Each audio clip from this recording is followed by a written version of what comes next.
Across history, science, and human experience, we tend to assume something that if we gather enough evidence, if we measure carefully enough, if we analyze long enough, understanding will eventually arrive.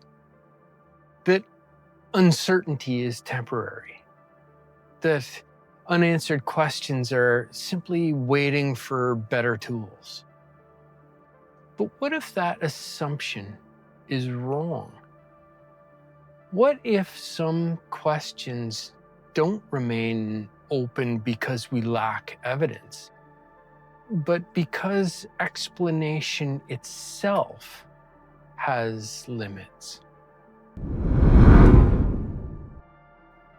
Over the course of this series, we've examined very different situations, different eras, different disciplines, different kinds of evidence. And yet the same thing kept appearing. Not mystery, not failure, but a breakdown.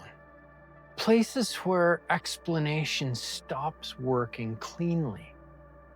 Sometimes the gap appears in time, when what exists doesn't align with when it's supposed to. Sometimes it appears in behavior. For instance, when human actions resist prediction, even under analysis.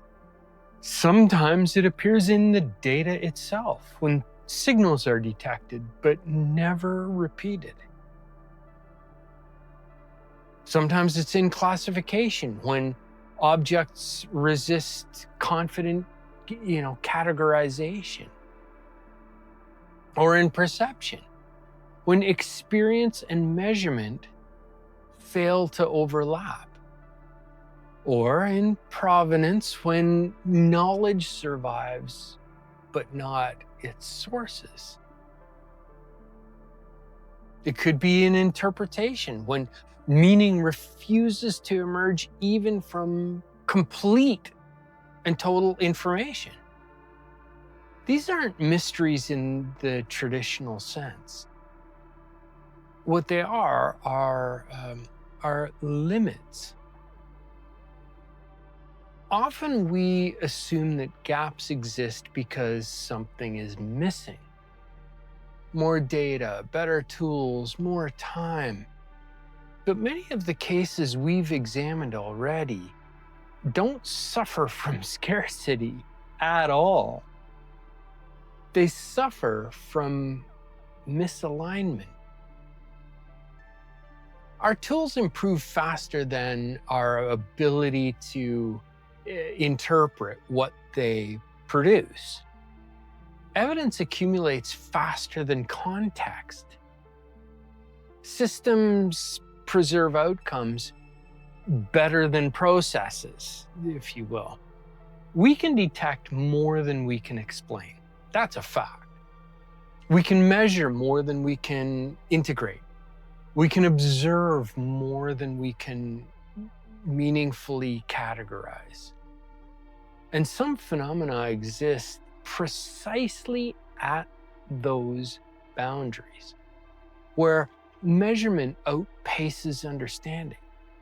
When explanation breaks down, there's a strong temptation to fill the gap, to speculate, to escalate uncertainty into belief, to assume that unanswered questions imply hidden answers. But unresolved questions are not invitations to invent conclusions. They're signals. Not that something extraordinary is hiding, but that our frameworks may be reaching their limits.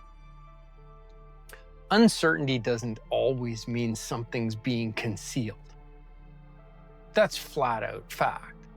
Sometimes it means something can't be resolved cleanly. This This is what matters.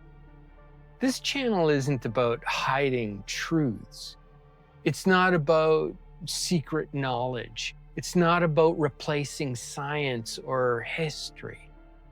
And it's definitely not about beliefs, personal or crowd belief. This channel doesn't exist to close those gaps. It exists to examine them honestly, to resist the urge to force resolution where resolution may not be possible. Because filling an uncertainty with confidence is not understanding, it's comfort. Unanswered questions are often treated as failures, but they can also be teachers. They show us where our models stop working, where assumptions quietly fail, where, what's the word I'm looking at? Where humility becomes a form of rigor. Limits aren't weaknesses in inquiry. They're a part of its structure. Knowing where understanding ends is in and of itself a kind of knowledge. So not every question is meant to close. Not every gap, though, is temporary. Sometimes the most honest answer isn't, "Oh, we don't know yet." Sometimes it's, "This may be where knowing stops." The evidence doesn't always point towards an answer. Sometimes it points towards a boundary. And recognizing that boundary without rushing to cross it, that's not surrender. That's discipline. And that discipline is the evidence gap.